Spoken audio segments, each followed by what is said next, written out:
sante misy eto amin'ny firenena sy ny piompiombotsony any ambanivohitra tsony fa mpiasa mpanjakana mihitsy zao mitratra ny sécurité tsy vitany fanjakana ary tsy manao fepetra koa ro fanjakana erovana andreo mpiasa-panjakana manao ny asany anisan'izany reo mpitsara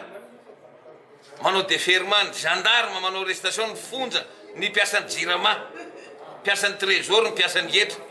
fa tratra ny fitsaram-bahoaka ny mpiasa-panjakana amin'izao fotoana zao miantso zay manoloana an'izany a ny tafika gendarme ny polisy mpiasa-panjakana rehetra ny syndicat mpiasa-panjakana indrindrandrindra aiza isika manoloana ny tia menacé ny mpiara-miasa amitsika any amin'ny district sy any amin'ny tariny any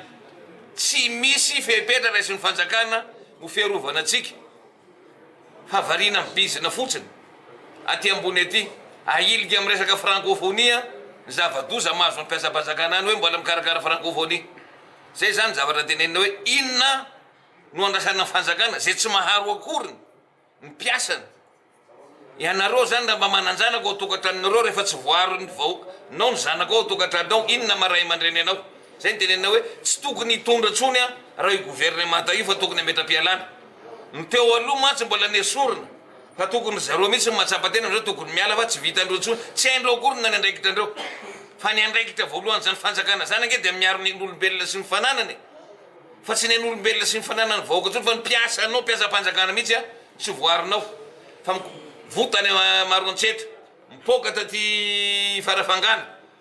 poka tany amaro voy tany amboromalanda poka ny mampikony nisy tany andramasina eraky madagasikara zany a manana zany a menace zany miazo mpiasa-panjakana ka miantso ny syndicat mpiasa-panjakana atsika aiza nareo SMM aiza nareo sinady inona ny mbola andrasatsika hijorotsika ifanatonatsika inona no atao zay no mahatonga anay DFP nangataka fionana zay zao mangataka fionana zay am'zao a am'reo tompony andraikitra nemonate reo tompony andraikitra amin'ny nemonate zany a anefa taratasy zay ny am'le bonne monate a iaraidinika faraky zay aingana tsy andrasana fahavitany francophonie fa loza ny misy eto amin'ny tanàna nefa ny fanjakana tompony andraikitra manao be marenina zay zany raha voalohany faharoa manoloana ny tsy fanatanterana o zahay tamin'ny farany teto a reo 31 recommandation napetraka ny Union européenne tamin'ny février 2014 mandaigna ndray fanjakana zao fa hoavy amin'ny conférence de Bayer amin'ny début décembre ka misy projet BDB alefany amin'ny conférence de Bayer angatana famatsim-bola inona mory vahoaka malagasy ny famatsim-bola antenana ao na ny recommandation mpamatsy vola raha ny angavina ny mpamatsy vola tamin'ny 2013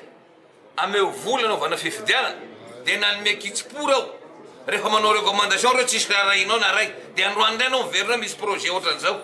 ka zay miteny hoe fitaka lainga rano ray fotsiny fa